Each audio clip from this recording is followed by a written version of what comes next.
And now I think we should go into the Chapo reading series for this week.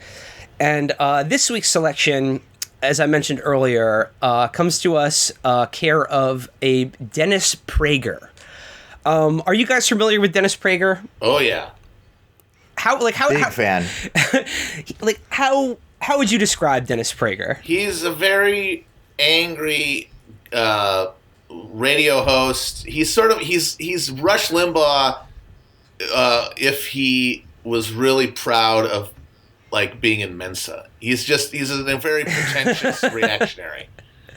But he's basically a dumb farting shock jock of the right, but he thinks that he's really, really thoughtful. Dennis Prager looks like your friend's uncle who like just sort of clutches the arms of the couch and sighs while a black baseball player successfully scores a hit or steals a base, and then goes into the bathroom where he takes a pillow and screams the N-word into it and thinks you don't hear.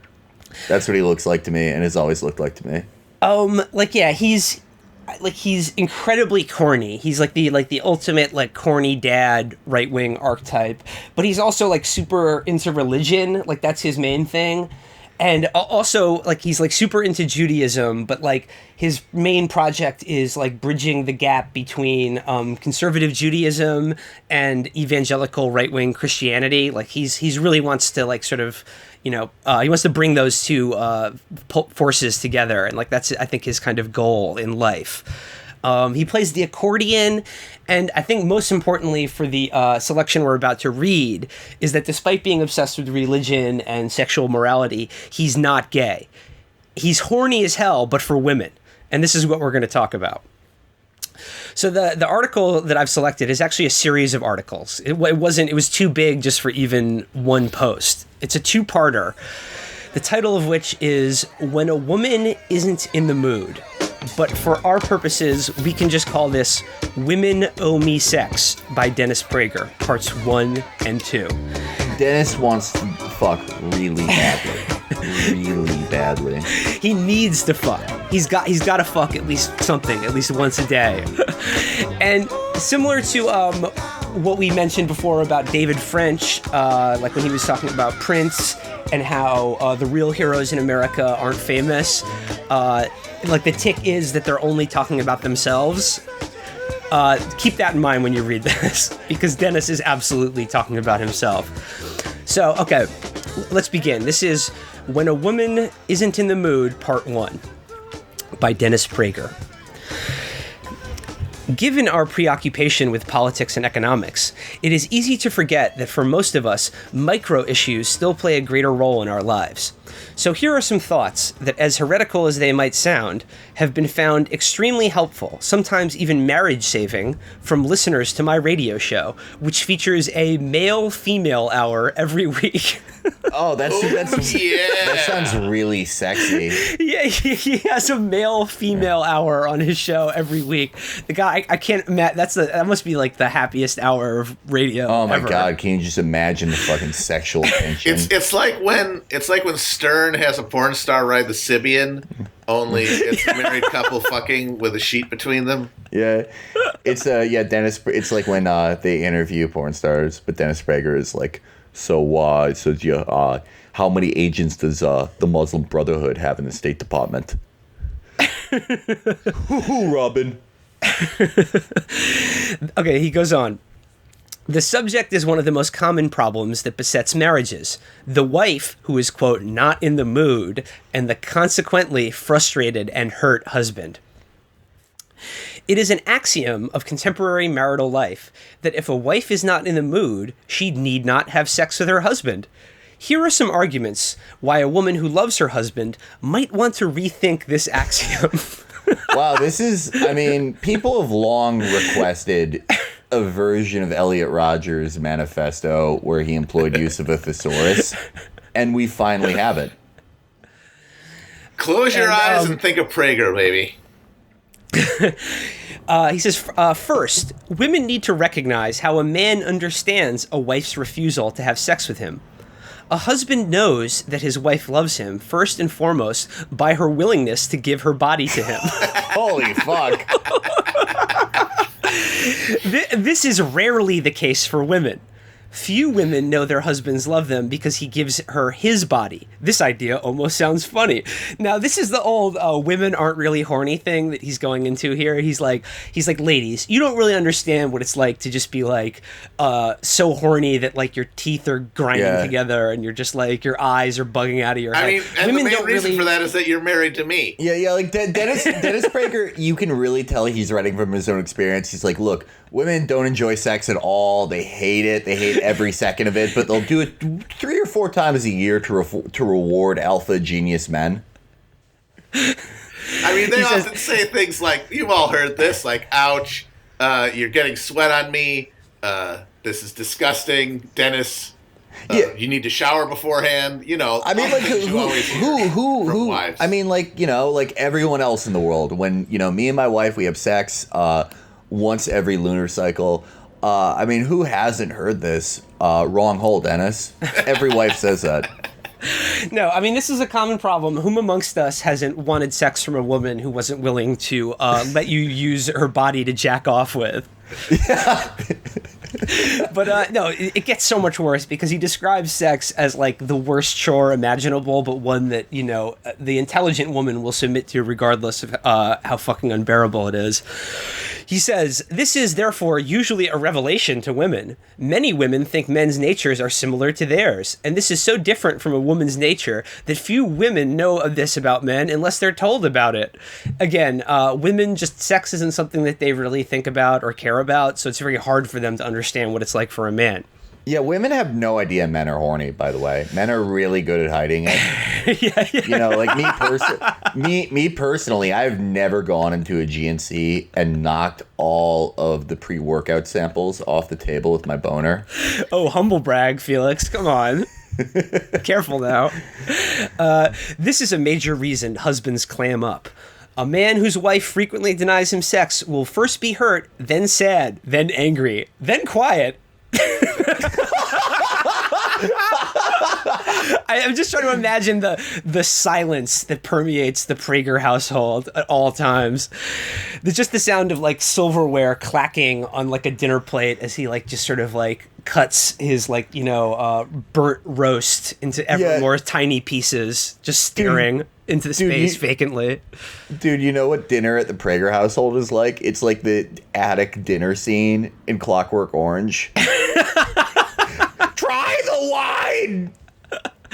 He says men are afraid to tell their wives. They are often made to feel ashamed of their male sexual nature, and they are humiliated, indeed emasculated, by feeling that they are reduced to having to beg for sex.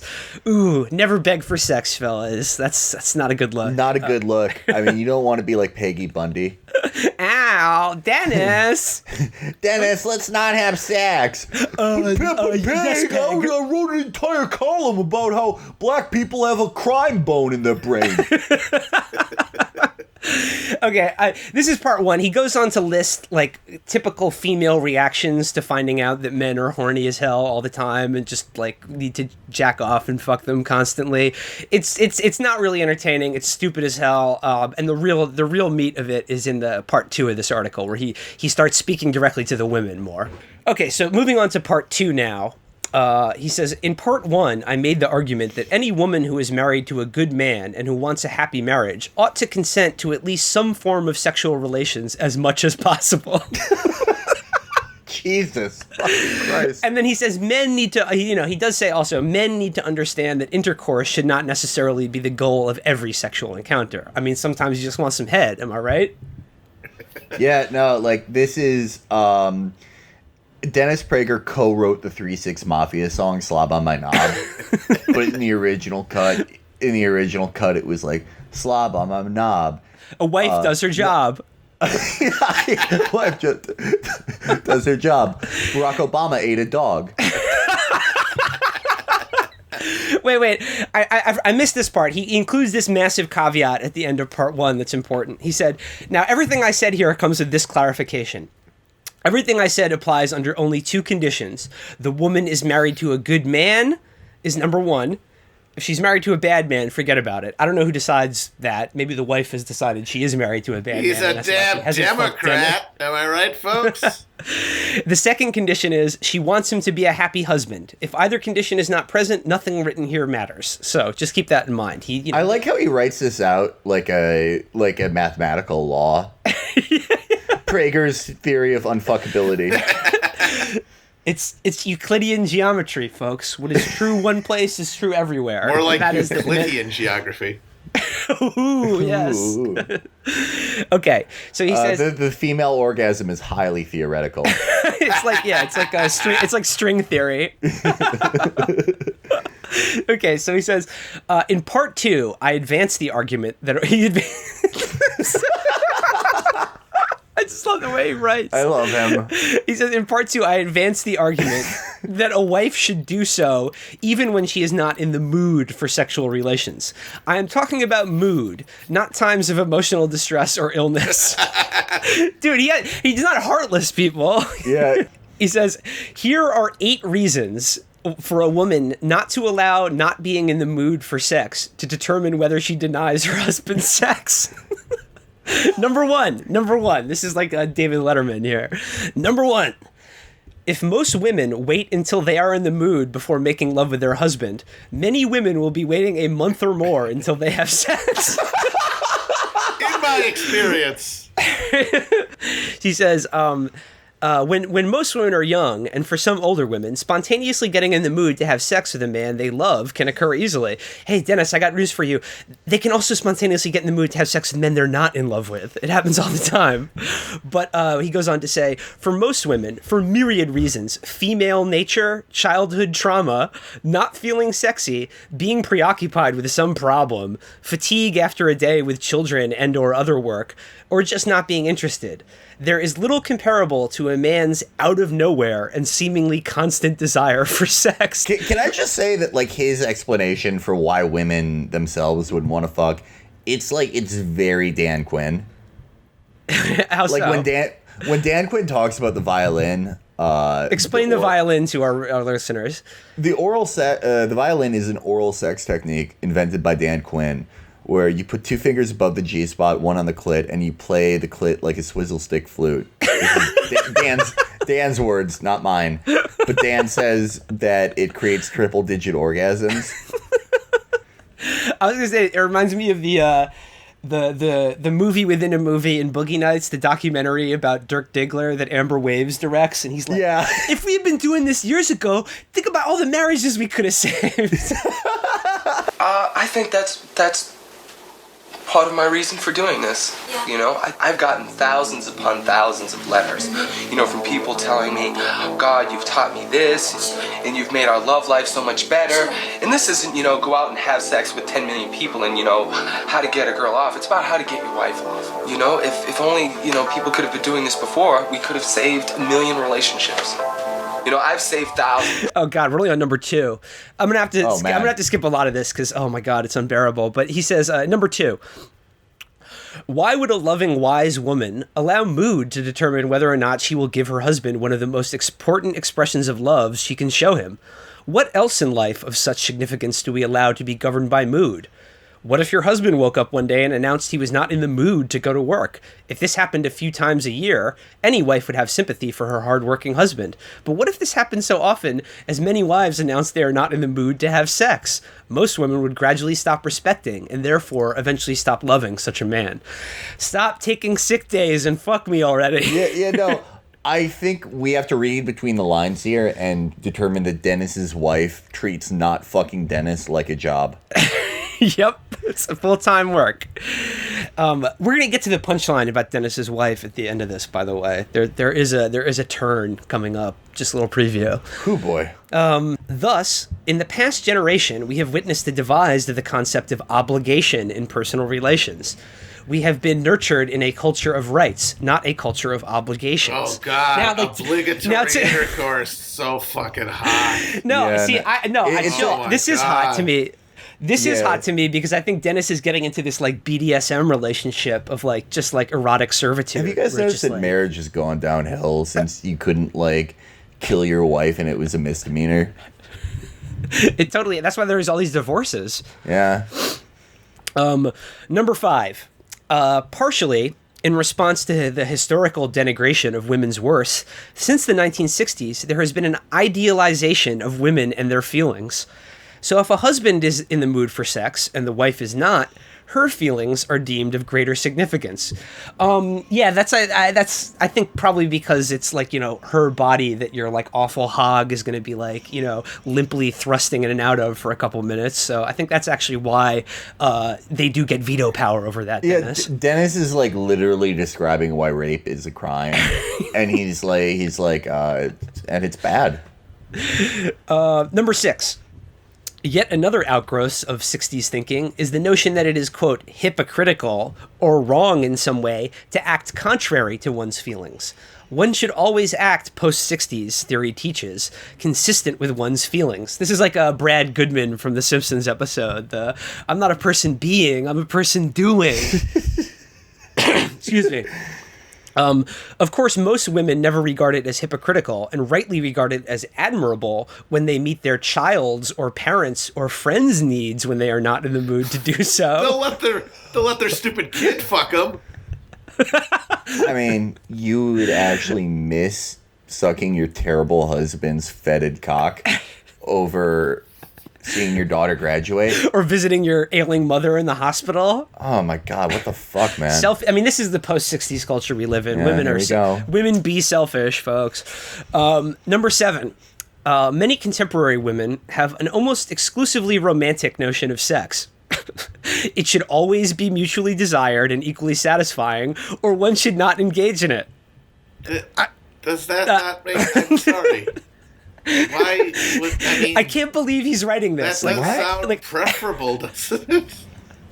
I cannot believe he's writing this. Have I been feminized? Yeah, no, this is the greatest self-own of all time. Yeah, it's like, he's describing these feelings to be like universally like this is what how all men think, but it's like, oh my God, he goes on. This is like addressed to his wife where he's like, I'm sorry, mate, you want the perfect romantic comedy world where you don't just lay there like a stiff board as I sweat all over you and gasp and almost get a coronary as I just leak my disgusting cum into you. Stare at the ceiling. In the post-1960s entitlement culture, women are just like, I want to have an orgasm. I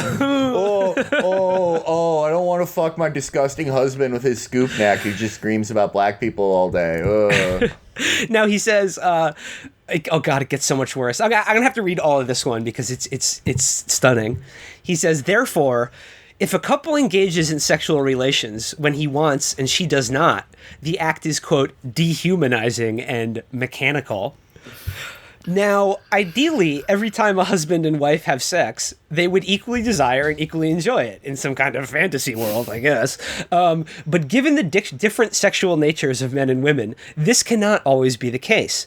If it is a romance that a woman seeks, and she has every right to, it would help her to realize how much more romantic her husband and marriage are likely to be if he is not regularly denied sex, even of the non-romantic variety. That right there is like, that's like the kid promising his parents that like he's gonna get a job once they like fucking give him back his Xbox. Like I said it earlier, but what he's asking for is that like he probably thinks just jacking off is wrong if you're horny, but like what he's saying is that like it's a wife's job to use her body to just let her husband jack off whenever he wants. Just get a hole and just jack his dick off into it, basically. And how she feels about that is utterly irrelevant if she loves her husband. This is what he's writing. And that whatever horrifying type of sterile, fucking Von Trier-esque sexual encounter that would totally be fine with him. Like he doesn't give a shit. He'd be totally satisfied by that. Like, man, I came. What else do you want? Yeah, no, he just gets his nut off, and then he dips it in the cup of water they keep by the bed for the dick cleaning cup. Okay, finally, number 8. In the rest of life, not just in marital sex, it is almost always a poor idea to allow feelings or mood to determine one's behavior. Far wiser is to use behavior to shape one's feelings. Act happy, no matter what your mood, and you will feel happier. Act loving, and you will feel more loving. Act religious, no matter how deep your religious doubts, and you will feel more religious. Act generous, even if you have a selfish nature, and you will end up with a more generous nature. With regard to virtually anything in life that is good for us, if we wait until we are in the mood to do it, we will wait too long. So he's saying that if she... What I gotta say to that is, like, the... if she fakes orgasms long enough, she'll eventually have a real one? Look, I know that like the people on the show were foreign policy non-interventionists, but I want to send the 87th Airborne Division to like rescue Dennis's wife. To liberate her. Like, There needs to be a Zero Dark 30. Dark. There needs to be a Zero Dark 30 type movie where like a sexy lady CIA officer who like, you know, uses a vibrator and sleeps around liberates Dennis's wife. Yeah, Can we? I just want to waterboard Dennis. Like, we're not going to get any information, but he just like should be waterboarded. So there you have it, folks. When a woman isn't in the mood, follow these simple rules, and you'll be smashing in no time. Yep. Oh, but I told you that there was a twist at the end of this. You guys ready for it? I'm ready. Oh yeah. Lay it on It's me, not- Shyamalan. It's not liberating Dennis's wife. It's liberating his current wife. Dennis Prager has been married 3 times. I can't imagine why. What? That can't be true. These time-tested seduction techniques have to be effective in all cases. Holy shit. If you know any of Dennis Prager's ex-wives, please let us know, because we have to interview them. Really, we really do. We also need to fucking like. And I'm sorry. Do some sort of fundraising for them because Jesus, these women have suffered enough.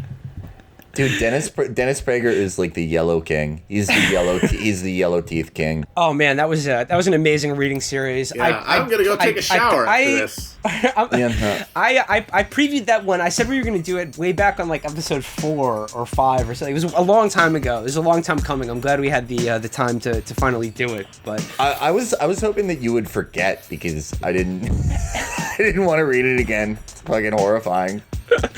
I'm glad we've traumatized you all today with that. But that's the whole purpose of the reading series, and just keep them coming.